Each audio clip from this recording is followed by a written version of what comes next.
Hi guys, my name is Toyin Ali. I am the founder of Puddin, located in Washington, D.C. I want to show you guys how I started my food truck and some of the pitfalls that you don't have to go through.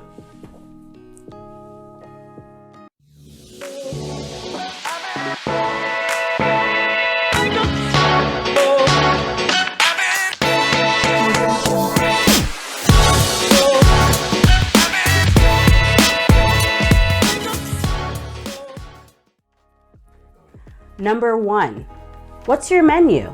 So it's really important to develop a solid menu, but let's not get crazy, guys. I know you want to cook and you're really interested in cooking everything that you know how to make. That is awesome. All of your friends have told you, hey, you make enchiladas really well, and you're really good at making spaghetti, and you're also good at pizza, and you're really good at making barbecue. You can't do it all, okay? So specialize. Specialization is so important. That's what I did on my food trucks, and it really paid off. The importance of specialization, I cannot stress it enough, okay? So what I see a lot of times is I see a lot of these food truck owners that have like a Cheesecake Factory style menu. They've got pages and pages and this huge long menu on the side of their food truck, and it really doesn't make sense for the space that you have. Food trucks, typically, you have 100 square feet if you're lucky. You know, so really think about what you want to do and take that menu and break it down even further. I really think that 6 menu items, a few drinks, and a couple of desserts, and you're fine. It should not exceed 10 menu items. Number 2, have you tested out this product? I mean, really tested it out? Okay, so for me, I started out doing farmers markets. Now, farmers markets are a great testing place where you can sell your product to people that aren't your friends, aren't your family, don't necessarily need to or want to give you positive feedback. They're paying for this, so they will give you honest feedback about your food. You really need to know if your food can cut it. You want to make sure that you are going to be competitive in this field. Now, there's a lot of other food trucks out there that are going to be selling spectacular food, and you have to be competitive. So it's really important that you get insight from other people beyond family and friends. Remember, guys, there's going to be competition out there that's selling very basic food that kind of pleases everybody. I mean, burgers, hot dogs, French fries, wings, pizza.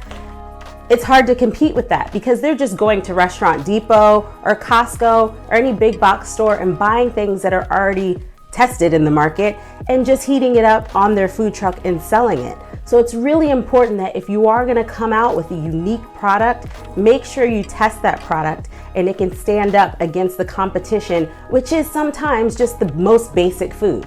I am located in Washington, D.C., and when I first started my food truck, I wanted to go where the foot traffic was. That was really important to me, and it should be important to you as well.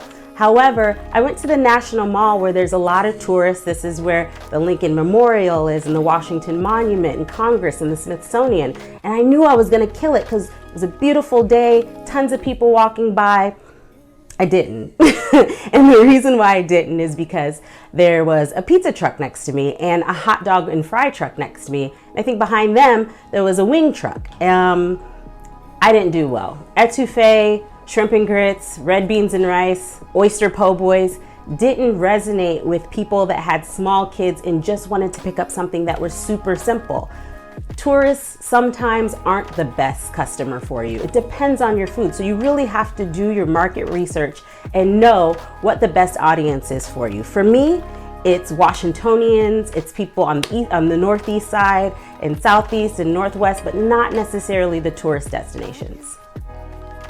All right, guys, number 3, know the regulations in your jurisdiction. It is incredibly important. Now, I gotta lead with this story because it's kind of funny, but also pretty sad. I knew somebody who built out a beautiful truck in Washington, D.C. and was ready to hit the road. He went for his inspection and found out that his truck was too long. So in Washington, D.C., the length of your truck cannot exceed 18.6 feet. His was at about 19 and a half feet. He ended up having to pay so much money to actually saw off the back of his truck just so he can get it road ready in Washington, D.C. It's a very expensive lesson to learn. It's important that you figure all of these things out ahead of time. And I must tell you, especially in the DMV, regulations vary from Virginia to Maryland to DC. So you might be in PG County, but the county right next door, Montgomery County, will have completely different regulations. So it is so important for you to make sure that you know the regulations for your jurisdiction, and they're different everywhere, believe me. It's also important to know whether or not you need to use a commercial kitchen when you have a food truck.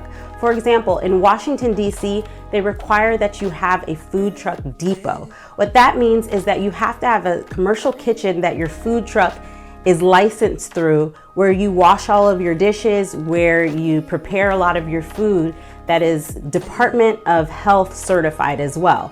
So make sure that you really do know the regulations for your jurisdiction, because you don't necessarily just get into the food truck and start cooking and doing everything on the food truck. A lot of times you have to have a kitchen, a commercial kitchen that is approved by your local jurisdiction through the health department that allows you to run your food truck. So make sure you know that first, because I think a lot of people get the misconception that if you have a food truck and it has a full kitchen on it, has a 3-compartment sink, a hand sink, everything, that you do not need a commercial kitchen. That's not always the case in all jurisdictions. Like I said, in DC, it is different. Also, you need to refill your food truck with water, for example, and you need a place to do that. So just make sure you actually check with your local jurisdiction and make sure you know what is required before you start. All right, guys, number 4. So what should you do? Should you buy a new truck, or should you purchase a brand new truck? There's pros and cons to each avenue. For me, I purchased an old ice cream truck and I totally outfitted it myself.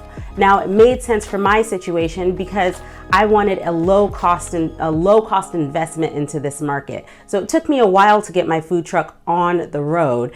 I did a lot of the work myself. I put in a lot of sweat equity. So it depends on where you are in your journey and what you want to do. A lot of times if you finance a truck, there's a lot of you're kind of going into your business with a lot of overhead expenses to begin with. You're already going to have overhead expenses either way, but your overhead expenses, if you finance a food truck, are going to be significantly higher. However, you will be able to get started a lot faster, right? And you'll probably have a new, shiny, blingy looking truck, which is always fun. But if you can't do it that way, which I totally get, and you have to actually put in some sweat equity, purchase maybe a used truck, outfit it, get it painted, get a wrap on it. You know, I really did kind of week by week put in the refrigerator. Then the next week I put in the hood when I had the money. So it just depends on what your situation is. And like I said, there are pros and cons to each approach. However, if you want to get started as soon as possible, financing the truck is always going to be the best bet. If you don't want to have that overhead and that stress of knowing that you have to pay this bill every month in order to keep the truck on the road, then I think waiting and putting a little bit of sweat equity into a Renault truck is the best way to go. Okay, so if you are going to get your truck built out by a large company and get all of the bells and whistles on it, just make sure that you have all of the equipment inside of the truck that you need in order to create your flawless menu. So if you're doing pizza, make sure you have the pizza oven in there. If you're doing wings, make sure you have a fryer in the truck. You don't want to get everything built out, realize that you want to do wings later on, and then have to pay again to get all that built out again. It's really important that you understand what your menu is first and all of the equipment that you need in order to execute that menu, in order to make sure that your truck is built out the right way. Additionally, if you are going to build out the truck yourself and you're going to put in that sweat equity, it's really important that you make sure that you know your menu before you start building out that truck, so that you're not wasting your time having to change things around. And there's also an expense with that as well. Your time is money, so just make sure you know what your menu is going to be, so when you build out your truck, it's exactly what you need in order to execute that menu. Number 5. Do you have the staff to execute that menu on this beautiful food truck that you've just created? Super important, guys. Make sure that you're staffed up. If you need 2 people in addition to yourself, or you just want 2 staff or 3 staff on your food truck, make sure that you have those people in place so that when you are ready to get on the road, you've got the right people in place. It is important to choose your staff wisely. Remember, although you're insured, you're going to have your staff driving a huge food truck around a lot of other people. You're going to have potentially fryers, open flames. You want to make sure that the people that are on your truck are fully trained, aware of all the hazards that are potential on your truck, and know how a kitchen works. You don't really want people that are new to this. They could be new to being on a food truck, but you don't want them new to a kitchen.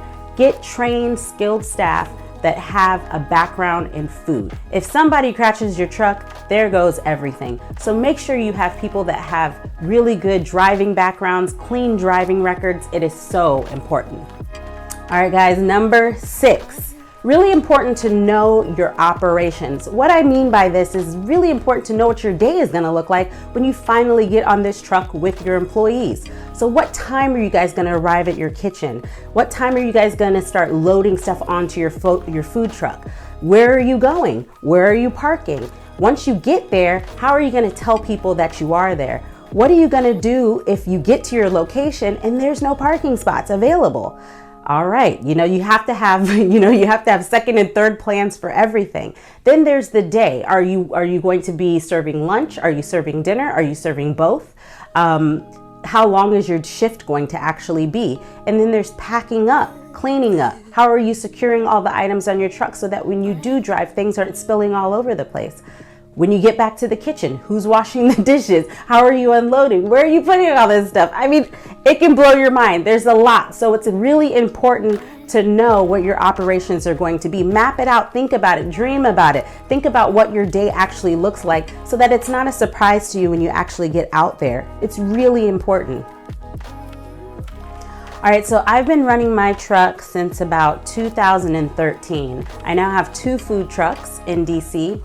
And there have definitely been some difficulties. I am not trying to discourage anybody from doing this business. It is absolutely exciting, fun. You meet a lot of great people and you get to explore your whole city.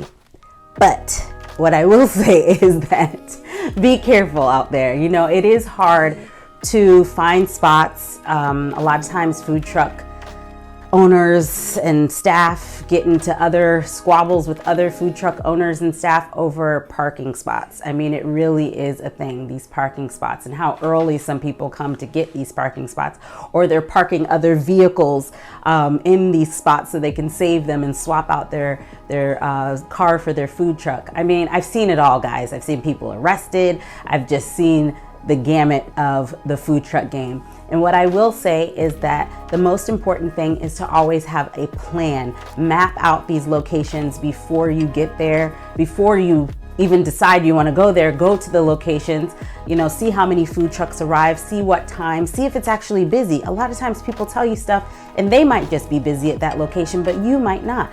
So see what other food trucks are there, what competition on what days. It's really important to plan it out. Guys, consistency is also incredibly important. And what I mean by that is your product needs to be consistent. The locations you go to should be consistent. Your communication with your customer should be consistent as well. You do not want to serve an awesome product one week and then the following week it's a terrible product, because people will just remember the bad, not the good. It's really important that you are absolutely consistent.